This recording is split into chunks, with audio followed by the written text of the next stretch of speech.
Mais Siméon attendait la nouvelle venue de Jésus-Christ. La première venue plutôt. C'est ça que Siméon attendait. Mais nous, l'Église, nous connaissons qu'il est déjà venu. Christ était déjà venu. Il a fait ce qu'il devait faire. Il nous a rachetés. Il nous a donné le pouvoir de devenir enfants de Dieu. Et il nous a capacité de la puissance pour être fort jusqu'à son retour. Alléluia. Mais Siméon, il n'attendait pas le deuxième retour. Il attendait la première venue de Jésus-Christ. Il ne connaissait pas l'après-Jésus, il connaissait l'avant-Jésus. Mais nous, l'Église, nous connaissons l'avant et l'après-Jésus-Christ. Donc nous sommes doublement avertis, comme dit le monde. Un homme averti en vaut deux. Donc nous devons doubler notre prudence. Alors Siméon savait comment attendre la prophétie de Dieu. Quand la question est posée, comment attendre? Cela veut dire de quelle manière devons-nous attendre l'accomplissement de la prophétie de Dieu? La prophétie, c'est quoi, bien-aimé du Seigneur?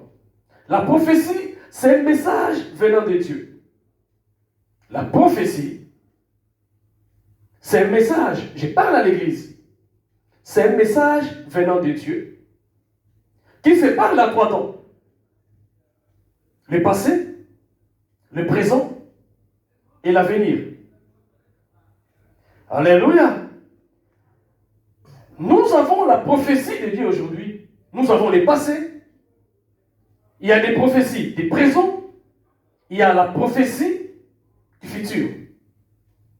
Je peux m'expliquer avant de prendre la Bible. Je veux que vous vous préparez dans Luc 2, 25 à 33. Mais dans les passés, nous devons comprendre même dans les livres de 2 Samuel 12, 5 à 7, 2 Samuel 12, 5 à 7, où Nathan s'est présenté devant David. Quand David est sorti avec la femme de son soldat, David était tombé. Nathan est venu avec le message de Dieu, la prophétie de Dieu. C'était un événement qui était déjà passé. Mais attention, le passé peut te rattraper dans le meilleur tout comme dans le malheur. Et David croyait que cette prophétie était pour une autre personne. Parce que c'est le prophète Nathan qui s'est présenté devant David. David a dit, la personne qui a fait un tel péché, la personne qui a commis un tel péché, il mérite 4 brebis à restituer. Donc la personne qui a commis ces péchés, mais Dieu l'avertit prophétiquement, sans que David ne sache que c'était lui. Il y a plusieurs cas où nous faisons du mal. Nous croyons que le mal c'est pour les autres. Mais attention, quand Dieu parle, peut aussi parler pour toi ou contre toi. C'était une prophétie du passé. Si je veux parler du présent, parce que c'est un message de Dieu, quand nous regardons dans Luc 23, 42 et 33 et 42 et 43, ces voleurs qui étaient avec Jésus-Christ sur la croix, pendant que l'autre l'insultait, pendant que l'un l'insultait, l'autre parlait le bien de Jésus. Et il a dit, souviens-toi de moi quand tu seras dans ta gloire. Jésus a dit, aujourd'hui. Alléluia, tu seras avec moi dans les paradis. C'est une prophétie du présent qui doit se réaliser maintenant. Alléluia. Il faut comprendre que la prophétie, comment l'attendre? Donc il est à 3 temps.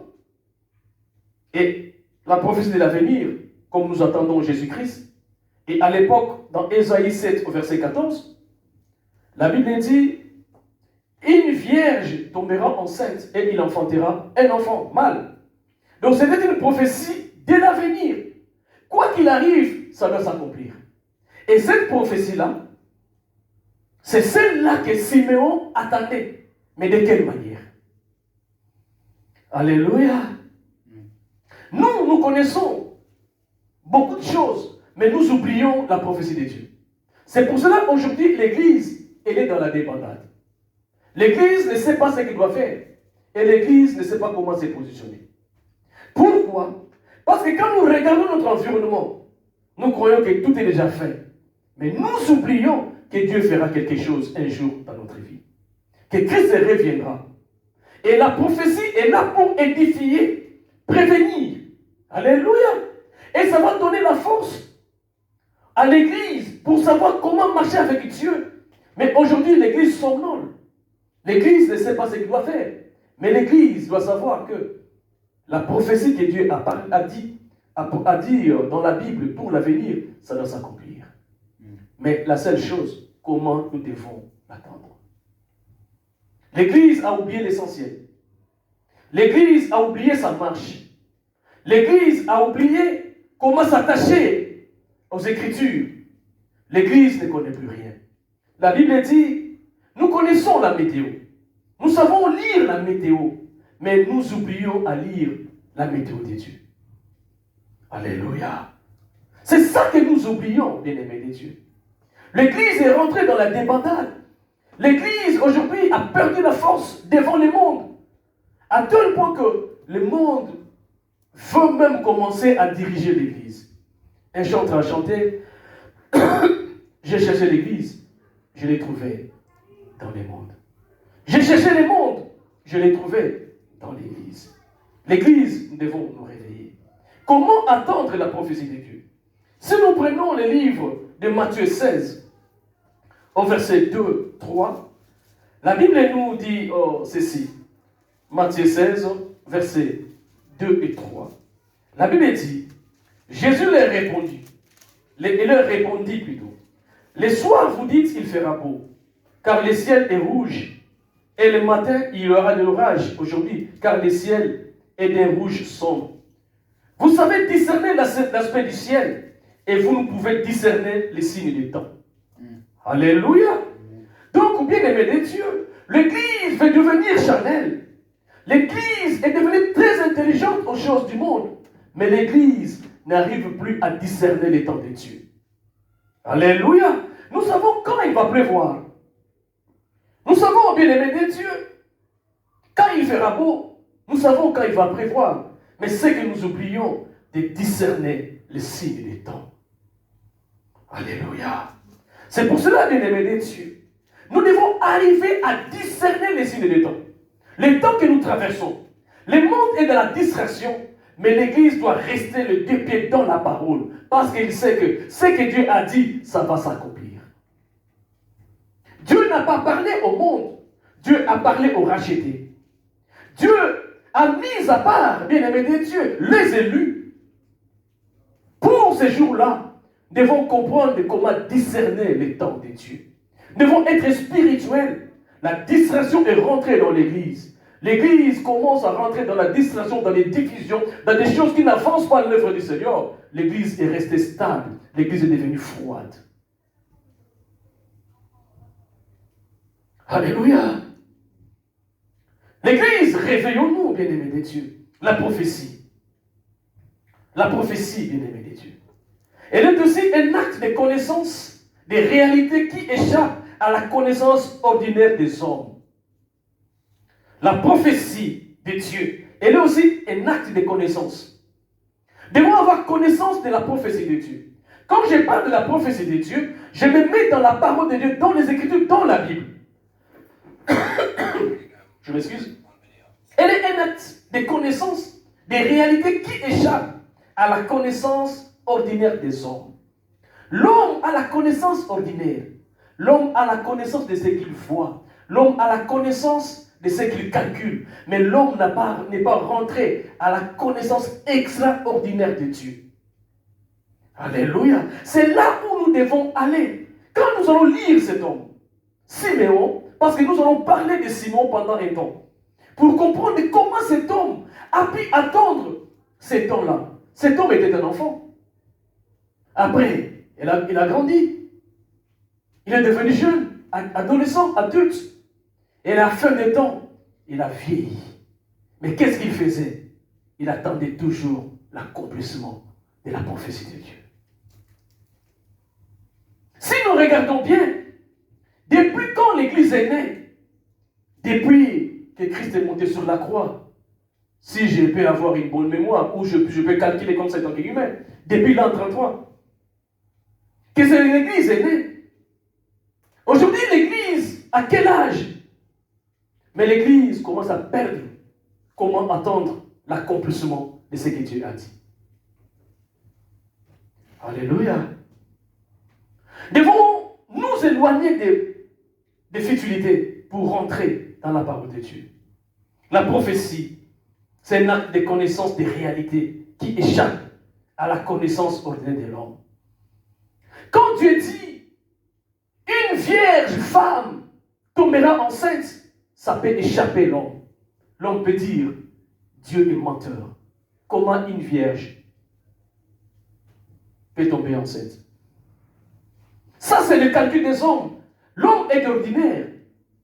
Si l'homme connaissait vraiment l'extraordinaire de Dieu, aujourd'hui, nous ne serons plus les mêmes personnes. Nous devons déjà changer. Et d'une manière ou d'une autre. Mais parfois, l'homme ne fait pas attention de ce que Dieu nous dit. Alléluia. Bien-aimés de Dieu, nous devons savoir que Dieu nous a parlé et nous devons comprendre les temps de Dieu. Prenons la Bible. Nous allons partager maintenant notre texte de base. Luc 2, 25 à 33. Je lis au nom de Jésus. Et voici, il y avait à Jérusalem un homme appelé Siméon. Cet homme était juste et pieux. Il attendait la consolation d'Israël et l'Esprit Saint était sur lui. Il avait été divinement averti par le Saint-Esprit qu'il ne mourrait point avant d'avoir vu le Christ du Seigneur. Il vint au temple, poussé par l'Esprit. Et comme les parents apportaient les petits enfants Jésus pour accomplir à son égard ce qu'ordonnait la loi, il les reçut dans ses bras, bénit Dieu et dit, maintenant, Seigneur, tu laisses ton serviteur s'en aller en paix selon ta parole. Car mes yeux ont vu ton salut. Le salut que tu as préparé devant tout le peuple. Lumière pour éclairer les nations et gloire d'Israël ton peuple. Son père, Joseph et sa mère Marie étaient dans l'admiration des choses qu'on disait de lui. C'est la parole du Seigneur. Amen. Bien-aimés de Dieu, dans la première partie, j'ai expliqué un peu mon thème. Dans la deuxième partie,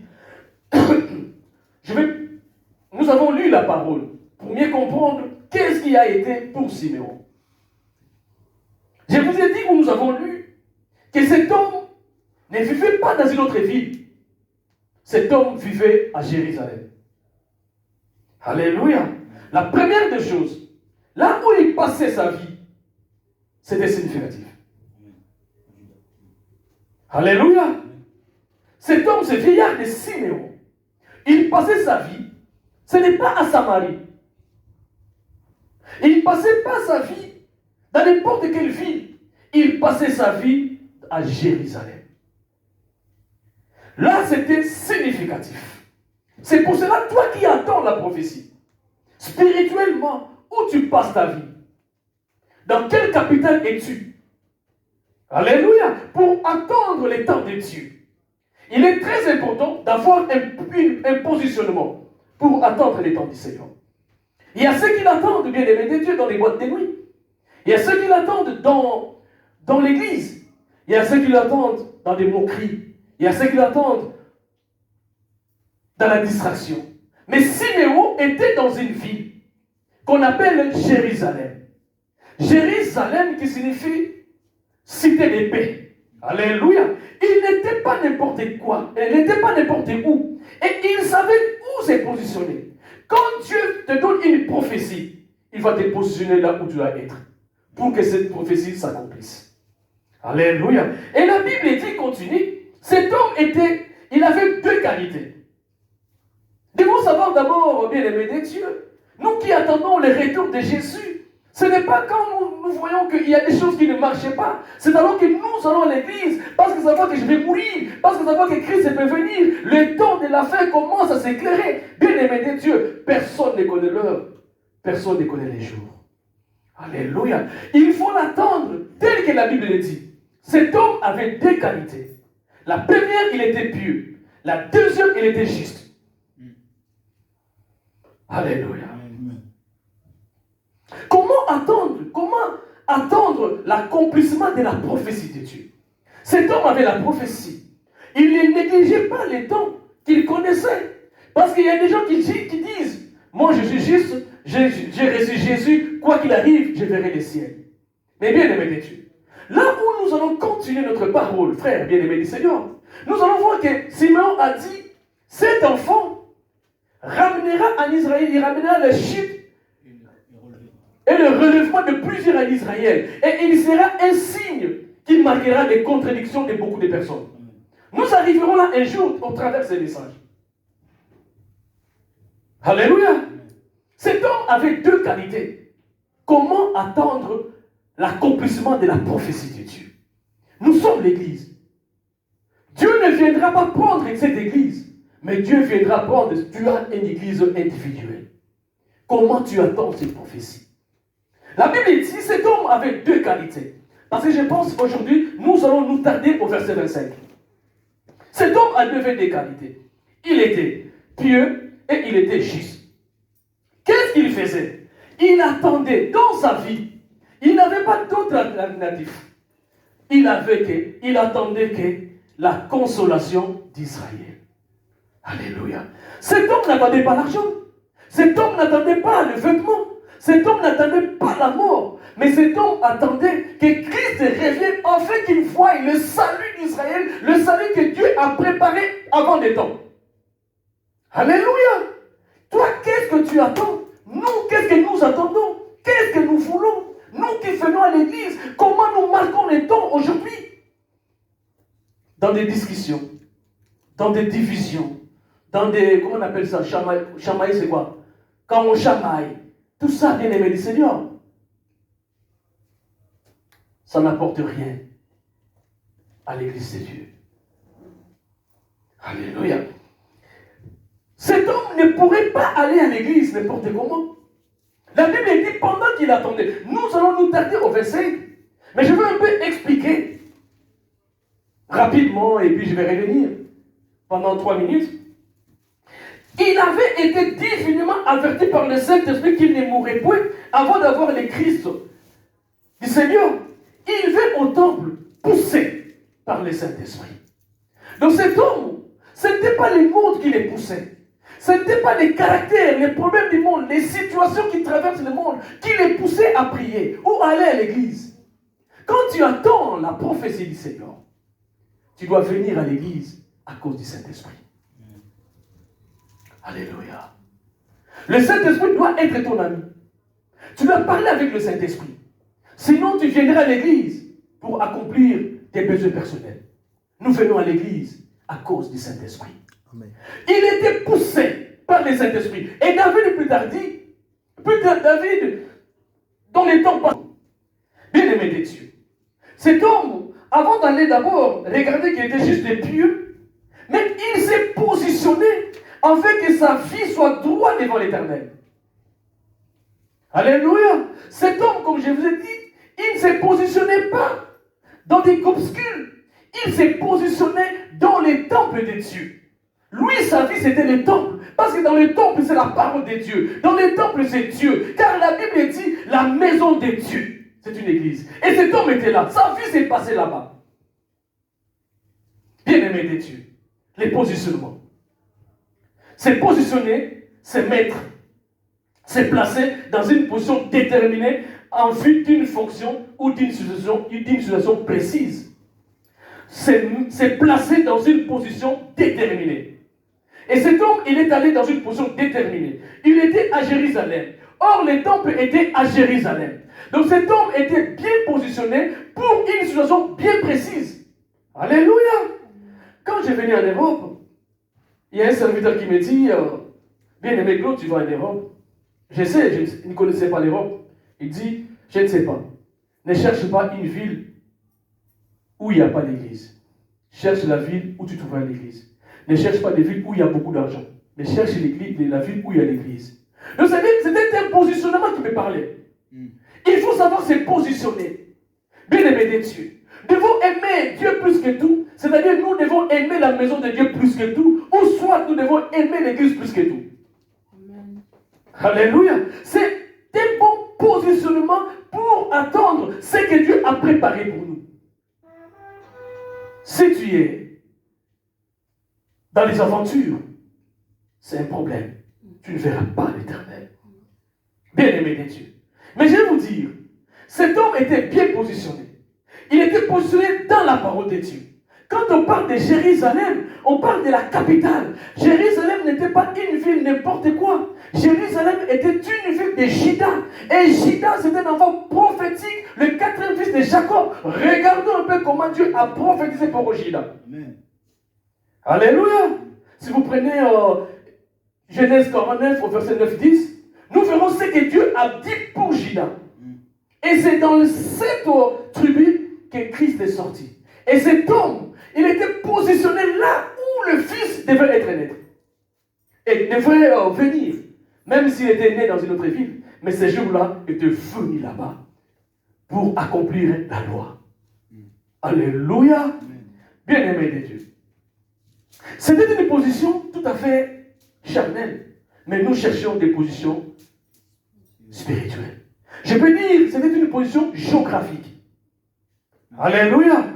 Bien-aimé de Dieu, nous ne sommes plus à l'époque des positions géographiques pour attendre la venue de Dieu. Nous sommes au temps de la position spirituelle. Alléluia. Je vais vous parler un peu de la position géographique ou charnelle. Prenons Daniel 6, verset 10.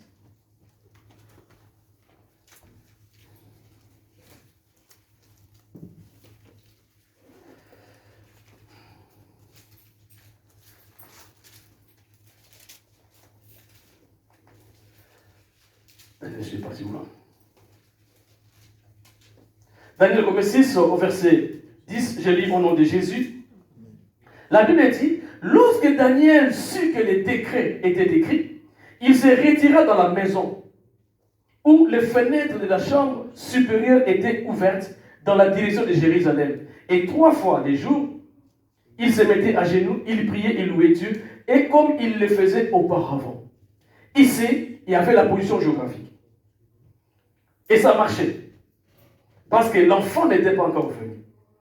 Daniel, quand il priait, les Juifs, quand ils priaient toujours, ils cherchaient, comment on appelle ça? Cardinalement, si c'est d'après les signes de cardinaux, le signe des boussoles, chercher la position de Jérusalem. Israël et puis situer Jérusalem. Quand ils regardaient dans cette position, que Israël est là, ils doivent prier. Parce qu'ils savaient que le salut de Dieu venait dans son temple. Alléluia. C'était une position géographique charnelle. Bien-aimé de Dieu. Cela veut dire que dans cette position, nous ne pouvons pas nous mettre en priant devant quelque chose pour dire que Dieu va répondre. Ce sont des positions géographiques. Mais nous devons tourner nos regards vers Dieu. Alléluia.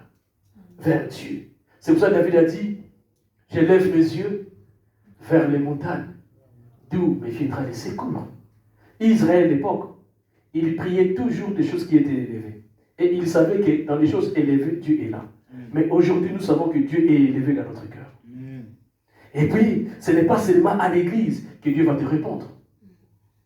Alléluia. Quand tu cherches des choses, de telles choses, ce sont des positions charnelles, géographiques, qui n'ont pas de réponse. Et on a contact avec Dieu, c'est en esprit et en vérité. Mais cet homme, dans son époque, il faisait ce qui était bon pour plaire à Dieu.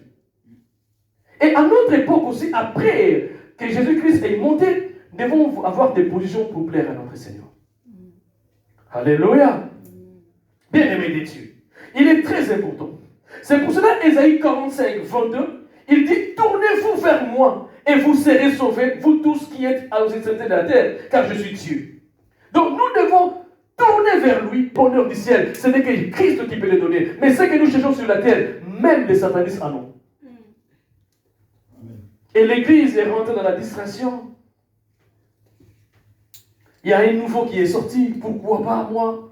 Pourquoi eux? Une telle voiture, moi je dois en avoir.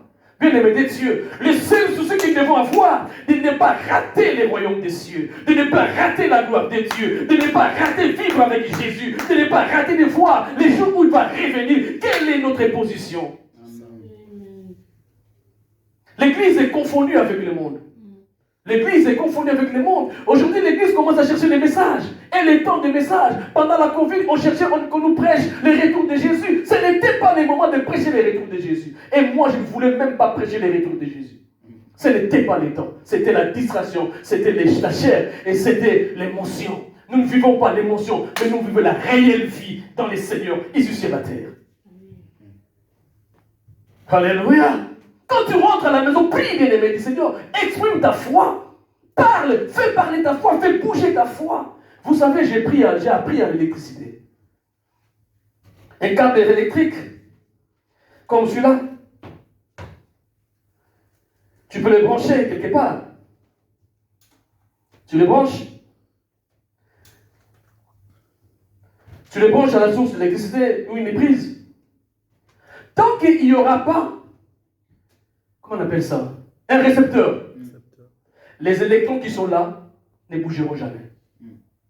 Parce que, je ne sais pas comment il faut le voir, dans les cuivres, il y a des électrons, il y a des petites bulles, petites boules, donc qu'on doit les voir, je ne sais pas comment, avec des appareils. Quand c'est comme ça, tu branches, il est stationnaire, parce qu'il n'y a pas de récepteur. Mais quand tu branches, c'est alors que le fil, le conducteur, prend l'électricité, donc les électrons bougent. Alléluia. Pour donner la force à l'appareil. Bien-aimé de Dieu, tu as la foi. Quand tu ne pries pas, rien ne bouge dans ta vie. Amen. Alléluia. Amen. L'église est devenue froide. Les frères et sœurs sont devenus froids. La vie des prières sont parties. C'est pour cela aujourd'hui nous avons beaucoup de problèmes dans nos églises. Pourquoi? Parce qu'il n'y a pas de prière individuelle. Comment tu attends les retours de Jésus? Amen. Tu ne pries pas. Quand tu vas venir à l'église, c'est le diable qui va prendre place dans ta vie. Parce pourquoi tu n'exprimes pas ta foi? Quelle manière d'attendre les retours de Jésus? Cet homme, à son époque, il faisait tout qui était écrit dans la loi de Moïse. Il faisait tout d'après les préceptes de Dieu. Cet homme. C'est pour cela qu'il a reçu la grâce. Nous croyons l'Église, c'est un jeu d'enfant. Nous croyons à l'Église. Dieu a parlé en vain. Dieu ne prendra pas ceux qui viennent à l'Église, mais Dieu prendra ceux qui viennent à l'Église et ils mettent la parole de Dieu en pratique. Alléluia. Comment tu attends cet homme? Attendez l'accomplissement de la prophétie. Il n'attendait pas la prophétie.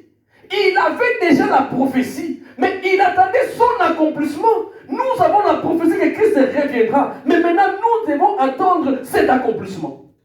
Et comment? Alléluia.